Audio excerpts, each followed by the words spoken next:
Hello दोस्तों, तो आज हम सीखेंगे फॉर्मल चार्ज कैलकुलेट करना। How to calculate how to calculate formal charges.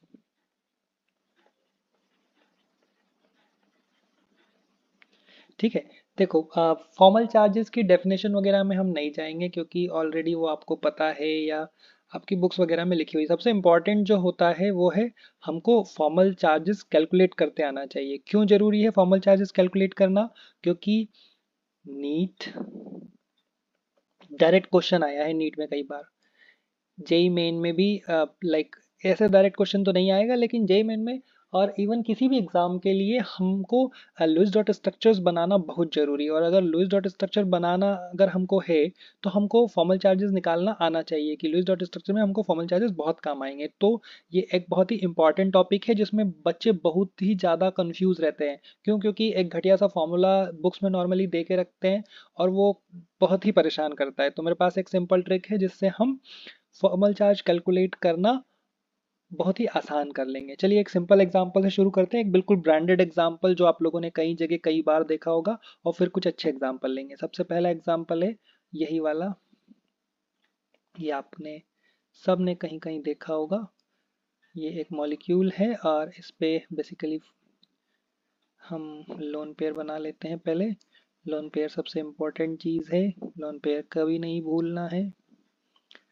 तो ये हमने लोन पेयर बना ली। मतलब ये बेसिकली स्ट्रक्चर आपको दिया हुआ है और आपको कहा गया है कि फॉर्मल चार्जेस कैलकुलेट करो। या अगर आपने स्ट्रक्चर बनाया है तो आपको पता होना चाहिए कि अगर आपने लुईस डॉट स्ट्रक्चर बनाने में बीच में एक स्टेप आती है कि यहाँ तक हम पहुंच गए और अब हमको देखना है कि क्या किसी पे कोई चार्ज तो नहीं है।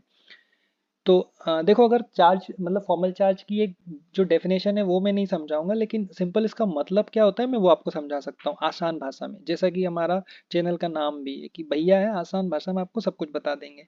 तो देखो, आसान भाषा में अगर हम फॉर्मल चार्ज समझना चाहें, देखो ये डेफिनेशन नहीं है, मैं समझा रहा हूँ कि मतलब अगर आपको तुमको एक्चुअली फील ही लेना है कि भाई वैलेंस सॉरी फॉर्मल चार्ज होता क्या है तो समझ लो।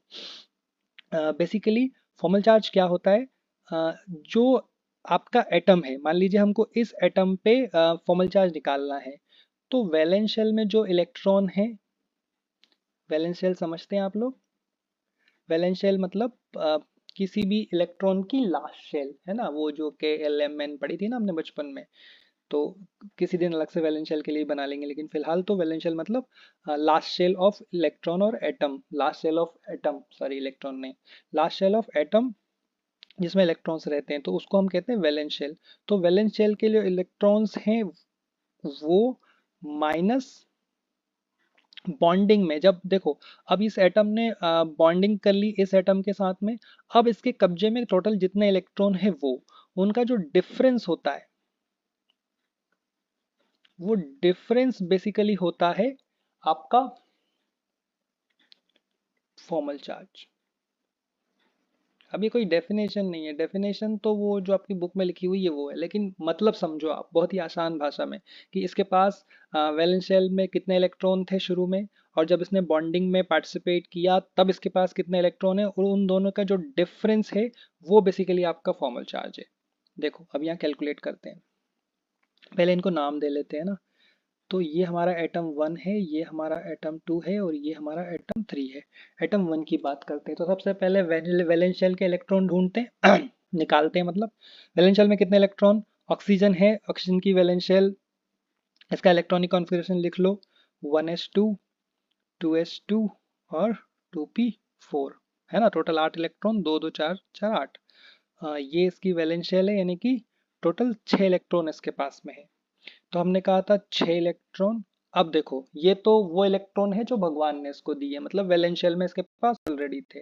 अब जब इसने बॉन्डिंग में पार्टिसिपेट किया, अभी तो बॉन्डिंग में पार्टिसिपेट किया, मान लीजिए अगर यहाँ पे ये हम बॉन्ड तोड़ते हैं तो 2 इलेक्ट्रॉन ये भी है, तो टोटल 2 2 4 2 6, यानी कि इसके कब्जे में टोटल इलेक्ट्रॉन कितने हैं?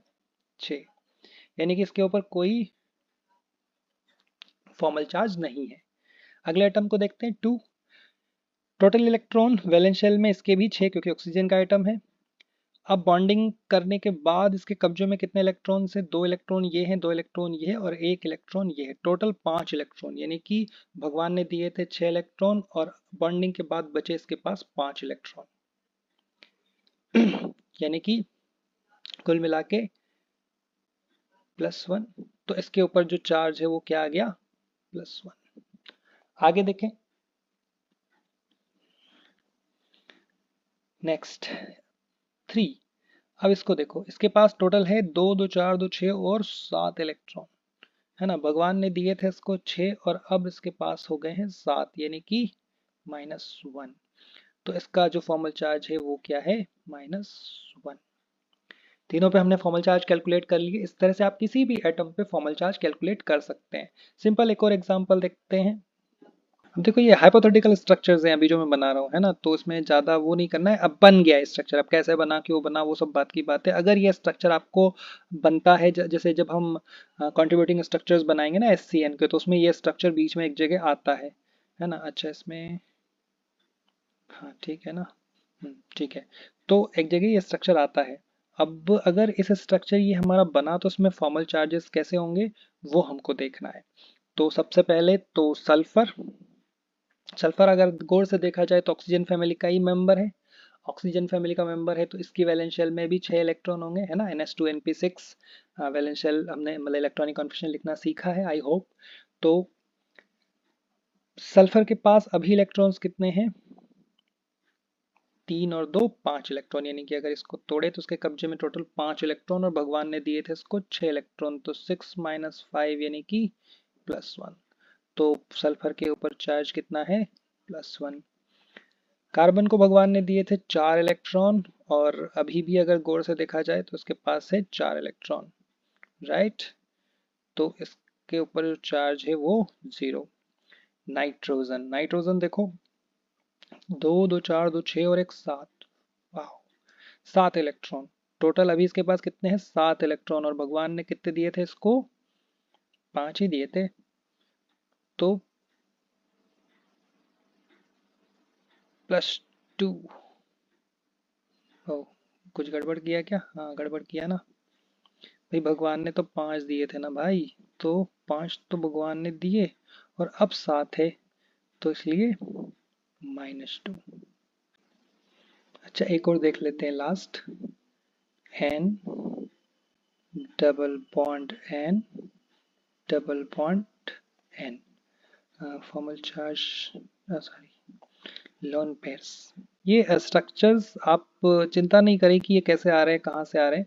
बेसिकली जब आप लुईस डॉट स्ट्रक्चर्स बनाएंगे ना, और अगर कोई ऐसा कंपाउंड है जो आपको कंट्रीब्यूटिंग स्ट्रक्चर देगा, या स्ट्रक्चर जब बनाएंगे तो इस तरह के स्ट्रक्चर आपको देखने को मिलेंगे, तो वहाँ पे हमको डिसाइड करना होगा कि कौन बेटर है, कौन वर्स है, कौन खराब है, कौन अच्छा है ना। तो वो सब इसलिए हम ये करेंगे। तो अभी फिलहाल हम ये मान लें कि इस तरह का अगर कोई स्ट्रक्चर हमारे पास बनता है तो उस पर फॉर्मल चार्ज कैसे निकालेंगे।